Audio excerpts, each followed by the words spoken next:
사도행전은 성령행전이라 해도 과언이 아닙니다. 사도행전을 처음 시작하는 이 서두의 부분은요, 누가복음을 시작하는 서두의 부분과 매우 비슷합니다. 그래서 누가복음의 속편이라고 할 수 있을 정도이고요. 그 다음에 누가복음 1, 누가복음 2라고 부르는 사람도 있고요. 공통적으로는 이렇게 사도 누가행전 이렇게 부르기도 합니다. 영어로는 Luke, 그 다음에 Acts 이렇게 붙여서 부르는 경우가 많습니다. 그래서 이 누가복음과 사도행전은 길이가 매우 김에도 불구하고 하나의 연속성에서 볼 수 있습니다. 대표적으로 오늘 읽었던 말씀 중에서 4절에 보시면은요, 예루살렘을 떠나지 말고 그러면서 아버지께서 약속하신 것을 기다리라 이렇게 얘기를 하고선요, 8절에 보시면은요, 그 약속하신 걸 구체적으로 이렇게 증언하고 있습니다. 오직 성령이 너에게 임하시면 너희가 권능을 받고, 그 다음에 4절에서 예루살렘을 떠나지 말라고 하셨는데, 이제는 예루살렘과 온 유대와 사마리아와 땅끝까지 이르러 내 증인이 되리라 하시니 이렇게 되어 있습니다. 그러니까 누가복음이 갈릴리에서부터 시작해서 예루살렘까지 예수님께서 걸어가셨던 길이라고 하면요, 이제 십자가에 달려 돌아가시고 부활하시고 하늘로 올라가셨던 것까지가 바로 누가복음에서 기록됐다라고 얘기합니다. 그것이 사도행전 1장 1절에서 2절까지의 말씀입니다. 승천하신 날까지 이를 기록하였느니라 이렇게 되어 있고요. 그 다음에 예루살렘으로부터 시작해서 성령을 받고, 그 다음에 온 유대와 사마리아의 땅끝까지의 이야기를 기록한 것이 바로 사도행전입니다. 그리고 그것은 바로 제자들에 의해서 시작된 사건이고요. 그 다음에 제자들이 그렇게 변화될 수 있었던 것은 바로 성령이라는 중요한 핵심 말씀을 전하고 있습니다. 그런데요, 이 5절에 보시면은요, 성령을 어떻게 받느냐에 대해서 아주 중요한 포인트가 적혀져 있습니다. 그것은요, 요한은 물로 세례를 베풀었으나 너희는 몇 날이 못 되어 성령으로 세례를 받으리라 하셨느니라 이렇게 되어 있습니다. 그리고 바로 4절에 보시면요, 아버지께서 약속하신 것을 기다리라 이렇게 되어 있습니다. 그러니까 이 성령은요, 내가 노력해서 되는 것이 아니고요, 오직 아버지께서 하늘로부터, 외부로부터 부어주시는 것이 바로 성령이라는 것입니다.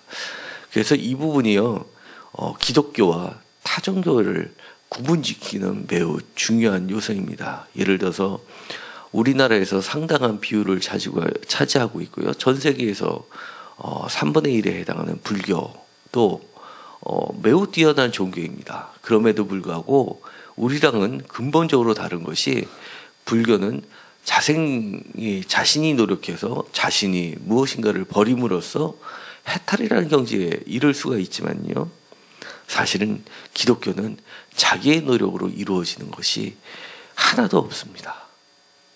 오로지 외부로부터 하나님께서 주어주시고 또 예수님의 은혜가 함께 있지 않으면은 사실은 불가능하다는 것을 처음부터 알려주고 있는 것이 바로 사도행전입니다. 그러기 위해서는요, 우리는요, 주님의 말씀하신 것대로, 주님이 약속하신 것대로 우리는 우선적으로 성령으로 세례를 받기 위해서 예루살렘에서, 성전에서 기다리면서 기도하는 것입니다.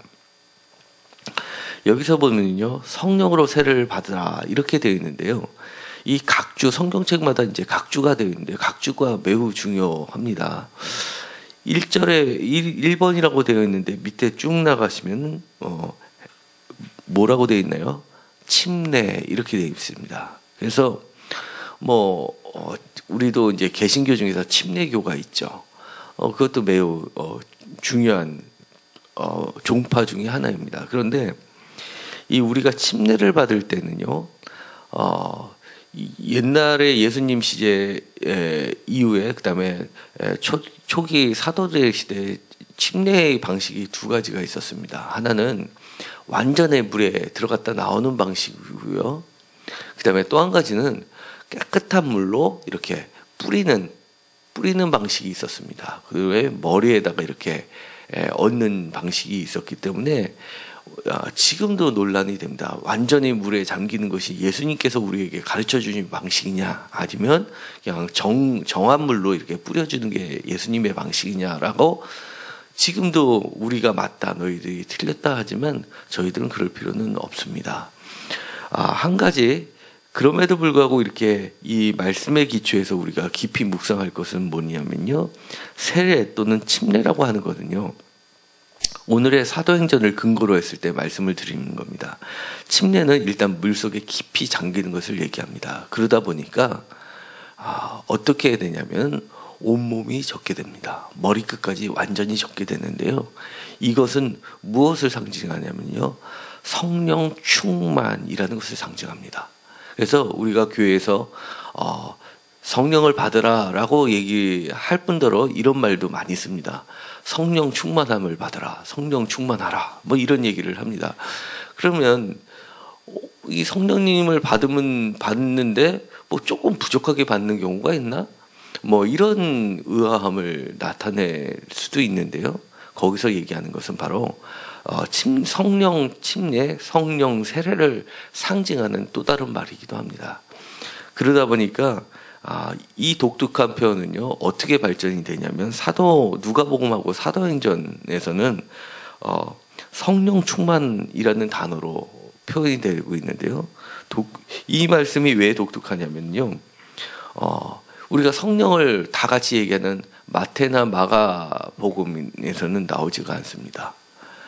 요한복음에서도 나오지 않고요. 신약성서 전체를 통틀어서 바로 누가복음에서 4번, 그 다음에 사도행전에서 10번이 나옵니다. 그리고 나머지에서는 딱 한 번 나오는 게 어디 있냐면 에베소서 5장 18절을 때에서 딱 한 번 나옵니다. 그러니까 이 성령 충만함을 받으라라는 표현은요, 에너지가 마치 배터리가 부족하게 2칸이 됐다가 3칸으로 되는 그런 개념이 아니라요, 성령 세례를 상징하기도 하고요, 성령의 온전하심을 얘기를 하게 됩니다. 그래서 이 누가복음에서는요, 이렇게 얘기합니다. 성령 충만을 받는 경우에 어떤 경우에 썼냐면요,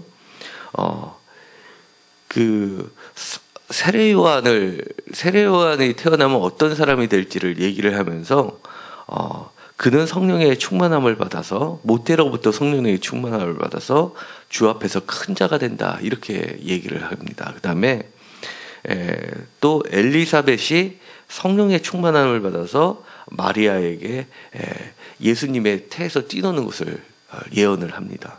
그리고 사가랴도 성령의 충만함을 받아서 예언을 하는 때 이 성령 충만함을 사용합니다. 그 다음에 또 누가복음 4장에서는요, 예수님께 적용하는데요, 성령의 충만함을 받아서 광야에서 며칠 동안 40일 동안 성령에 이끌려서 시험을 다 이기게 됩니다. 그리고요, 광야에서 40일 동안 시험을 받는 것은 출애굽해서 광야에서 40년 동안의 기간을 상징하셔서 우리 인간사에 발생하는 모든 것에 시험을 이기시는 온전하신 예수님을 상징하고요.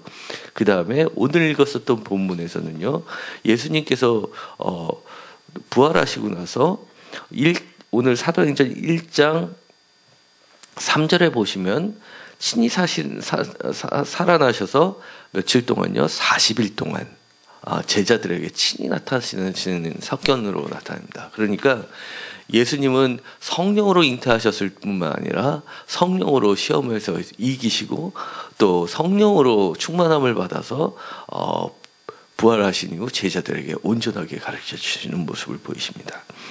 그리고요, 사도행전에 가서는 성령 충만함을 받아서 어떤 일이 일어나냐면요, 그 다른 언어로 방언들을 얘기하는 사건이 사도행전에서 처음 기록을 하게 됩니다. 그리고 또 베드로는요 성령 충만함을 받아서 4장에 가면요 대규모의 전도를 일시에 일으키는 사건을 벌이게 되고요.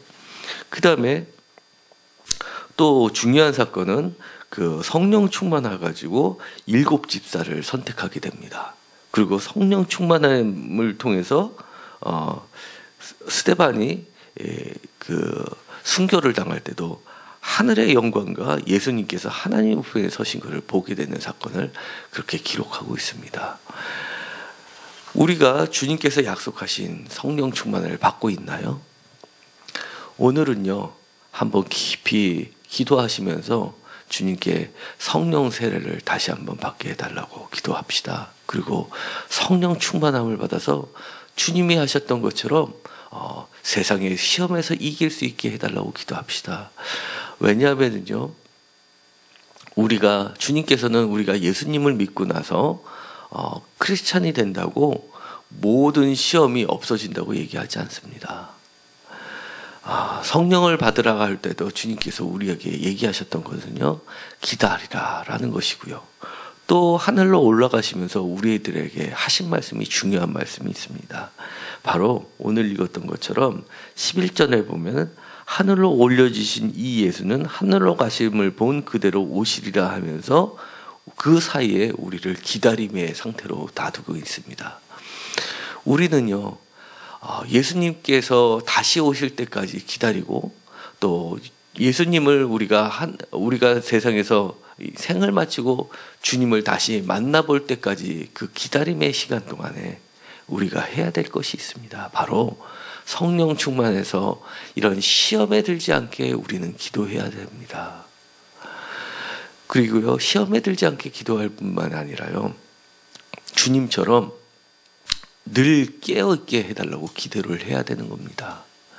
그렇기 때문에 성령이 저는 단순하게 많은 사람들의 뇌리 속에 박혀 있는 것처럼 우리가 권능을 봐서 능력을 행사하고요, 병자를 고쳐주고 그런 거 좋지요. 그렇지만 가장 기본적인 성령의 역할, 우리가 주님을 만나볼 때까지 온전하게 잘 기다릴 수 있고 또 우리한테 닥쳐오는 여러 가지 시험에서 이길 수 있게 해달라고 하는 것, 이런 것들은 무시하면 안 되는 겁니다. 왜냐하면 더 높은 수준으로 가려면요 항상 기본에 충실하지 않으면 안 되기 때문입니다.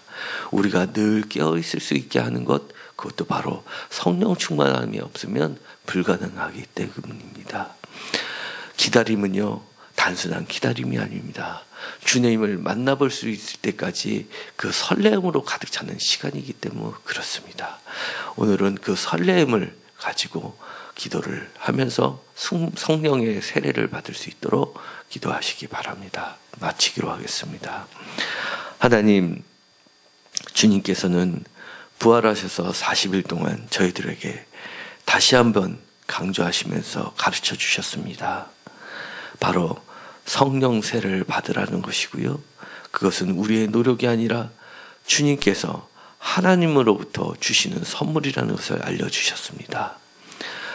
우리가 돌이켜보니 주님이야말로 성령으로 태어나셨고 성령 충만함으로 이 세상에서의 시험을 모두 이기셨고 성령 충만함으로 하늘로 들려 올라지셨습니다. 저희들도 주님을 따라서 늘 깨어있을 수 있도록 성령으로 가득할 수 있게 하여 주옵소서. 우리들이 주님을 만나볼 때까지 그 기다림의 순간이 지루한 하루하루 어쩔 수 없이 사는 삶이 아니라 설레임으로 기쁨으로 성령 충만함으로 사는 삶이 될 수 있도록 인도하여 주옵소서. 예수님의 이름으로 기도드렸습니다. 아멘.